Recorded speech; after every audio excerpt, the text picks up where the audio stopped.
What if I told you that for decades Syria's biggest enemy wasn't Israel, but a story crafted by its own regime? In a groundbreaking interview on Israeli TV, in Arabic, Syrian journalist Ghassan Ibrahim reveals the truth. Israel was never our enemy. He shares how the Assad regime used the idea of resistance to distract Syrians from their real problems. Could this perspective change how we see the Middle East?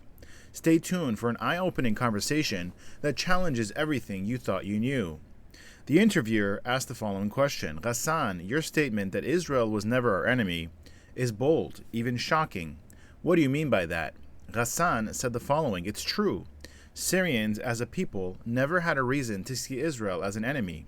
Before the Baath Party came to power, we were traitors, diplomats, and bridge builders. Our focus was on creating opportunities, not fighting wars. But when the Baath Party rose, they introduced this ideology of resistance. They told us Israel was our greatest enemy, but it was a lie. A way to keep us distracted from the real enemy, the regime itself. Israel became the scapegoat for all of Syria's problems. The interviewer then asked, you've said that the Assad regime weaponized this idea of resistance. How exactly did they do that? Ghassan said the following: it was simple but effective. Hafez al-Assad and later Bashar al-Assad used Israel as a tool to stay in power. They told Syrians that the fight against Israel was their duty, and that only the regime could protect them. Meanwhile, they ignored the real needs of the people: schools, hospitals, jobs. The regime used resistance as a smokescreen to hide its corruption and failures.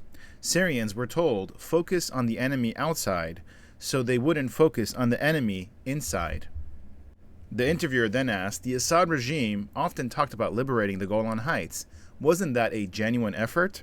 Ghassan said the following: not at all. The regime never seriously tried to take back the Golan Heights. It was all talk, propaganda to make Syrians feel like they were part of a noble struggle. The reality is the regime has had no intention of going to war with Israel. Their focus has always been on staying in power, not liberating land. The Golan Heights was just another tool in their political theater. The interviewer then asked, are Syrians still buying into this narrative, or has their perspective changed? Ghassan said the following: more and more Syrians are waking up. They're realizing that this fight was never theirs. Especially since the civil war, people have started questioning everything the regime told them. Even extremist groups like Jolani's faction have shifted their focus.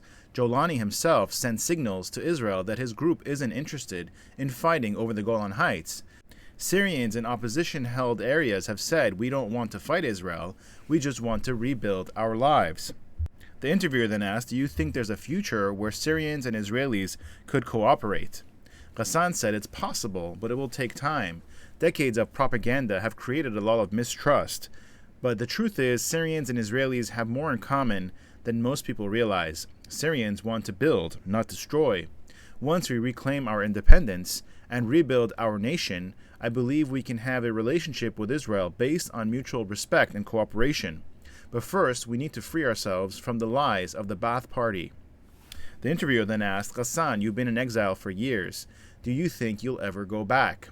Ghassan said, not under the current regime. But if we ever have a transitional government that truly represents all Syrians, I would return in a heartbeat. I want to see Syria become what it once was, a nation of traders, bridge builders, and diplomats. A Syria that works with its neighbors, not against them. The idea that Israel was never our enemy challenges decades of propaganda. It forces us to rethink Syria's history and its future. If Syrians can break free from the lies of the Baath Party, perhaps they can forge a new path, one that includes cooperation instead of conflict. So what do you think? Could Syrians and Israelis ever work together? Or is the divide too great? Share your thoughts in the comments below. And if this interview opened your eyes, please like this video, subscribe to our channel, and share it with others. Click the thanks button, or join our channel to support more content like this. Together, we can uncover the stories that truly matter. Thank you for watching, and we'll see you in the next video.